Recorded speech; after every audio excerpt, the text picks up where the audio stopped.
Alright, so you've seen the outside, you've seen the inside. Kind of see if you're still with us, that means you're a little interested, you want to see more. So we'll go ahead and be a little more detailed about what we're looking at. I pulled the hood down here. You have an engine intake.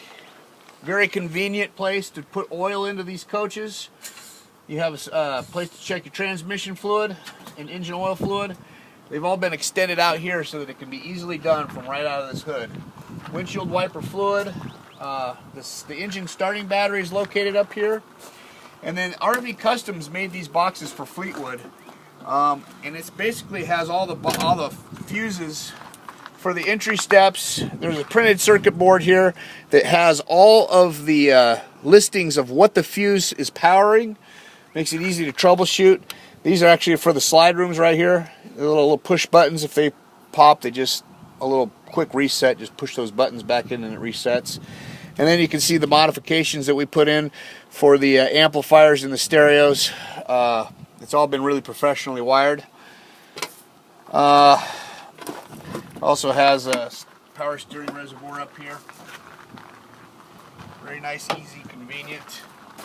We had the windshields, we had a couple of cracks. We had them professionally repaired. You can't even see them. They're in perfect shape.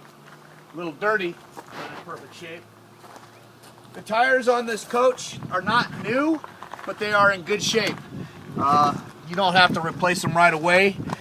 It is a used coach, so get them in there as close as we can. These are truck tires, Goodyear tires, made by good manufacturing. There is no visible dry cracking on the sidewalls. And they have about, I would say, 50% to 75% of their tread left.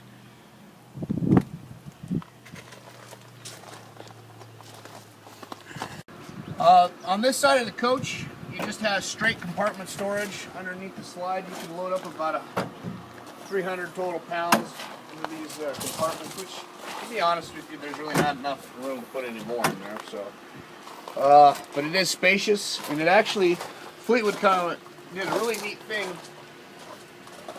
You may not be able to see it from inside there, but it actually has a door on the side so that you can maybe put a small toolbox or something, stuff it way back over there, and you'll have another access to it over here on the back side of the slide rooms.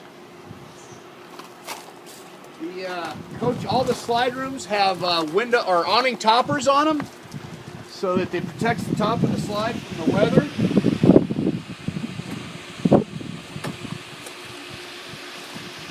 It has an Onan Marquee Gold 550 50 amp generator. It's a little less than 50 amps, but it's close. More than enough power for this, for the Bounder to, the Bounder is actually a 30 amp coach. It's something that Fleetwood did back in the day. They made their coaches Fleetwood, and then they made them 30 amps of power, and then they use energy management systems to keep the power managed so that you could actually use it quite a bit lower power, even though it has all the features of a 50 amp coach. So the generator, when it's running on generator, it has a 20 and a 30 amp circuit breaker on it, so you have 50 amps of power. We had to do a little work to the generator to get it to going, but we've got it going and it runs great. I will start it up so you guys can hear it run for a brief second, and just to show that it starts. It has full features, 2 breakers here, engine start, prime. If you pulled it down, it'll actually prime it. There's a fuel filter here, altitude adjustment there. It's been serviced and is ready for use. I'll go ahead and start it right here. It's going to be a little loud, but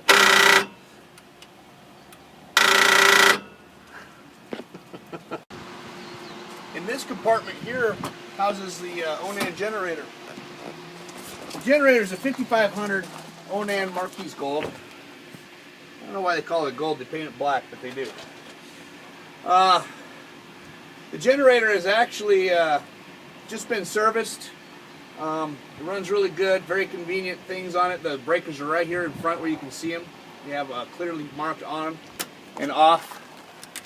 It has a generator start and stop, as well as one inside. And it also has easy oil check, altitude adjustment if you take it above there, make it run a little better when you're up in the mountains. Things like that. I'll go ahead and start it real quick just so you can hear it run. I'm going to shut the breakers off because plugged in.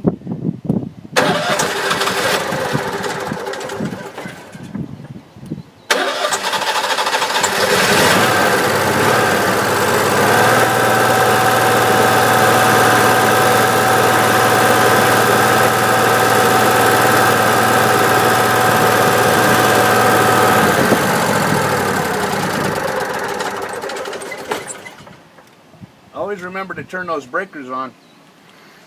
You'll run a generator, it doesn't have any power.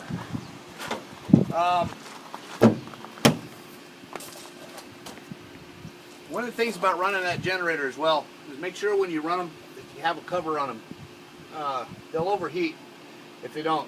That actually helps the cooling, directing the airflow over the places that it's supposed to be. When it's open, they don't get the correct airflow. In the earlier part of the video, I mentioned the water system in here. I wanted to go into this kind of detail because it's extremely simple the way Fleetwood made this. Your low point water drains for when you store it are located right here. There are some on the other side that I'll show you that are very easy as well. The sewer management is right here. It has black and gray sewer valves. It has an outside shower to clean the compartment, clean your hands after doing it. Then it has a bypass here. Now the bypass is actually just a position so when you're hooked to city water, which is this one here. And one of the things I don't like about just about every RV manufacturer is that they put the city water and the black tank flush very close together. You really have to pay attention to what you're hooking up here. Don't do this at midnight when you're tired and on the road, because if you hook your city water here to your black tank and turn that on and walk away, pretty soon there's going to be a fountain coming out the toilet, and that water that's coming out is not Avion. So you definitely want to make sure that you hook up the bottom one is your city water to pressurize your plumbing. This is the black tank flush, so that when you are dumping your sewer, you can actually spray a fresh stream of water inside that tank to help clean it out. When you're hooked to this valve needs to be open so that you don't have the scenario that I just explained. It has a 12-volt outlet right here. I don't know why.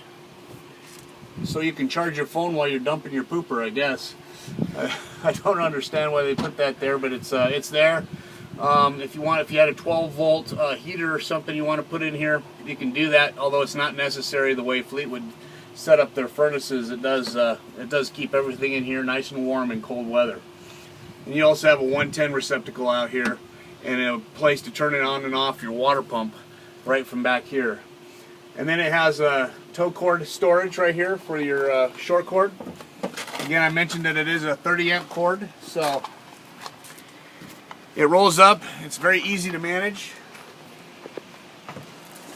Alright, I have to remember which side is my fuel on. You know, how far do I have to pull up so it's lined up with the tank. When you see the pump in your camera, you know you can stop and it's going to be right there. That's a good design. It's smart engineering by Fleetwood. And I mentioned that this has a spare tire. This is another rare feature. And I wanted to talk a little bit about the changing the tire on an RV. There's a lot of guys that are do-it-yourselfers. They'll pull that thing out. It's very heavy, and they're very hard to manage. You need a really big jack to get this thing up. And Big Sky Mobile RV and Tucson Trailer and RV Sales does not recommend you change your own tire. You need to call a roadside service and have them do that. And the reason being is that you put this thing on a bottle jack and you're underneath it trying to get it up in the air, and you say you do got it up in the air, and a big semi goes by and it could actually create a suction and pull that thing off the jack, and people have been killed that way. So we don't recommend it. Go ahead and cut it there and we'll move over the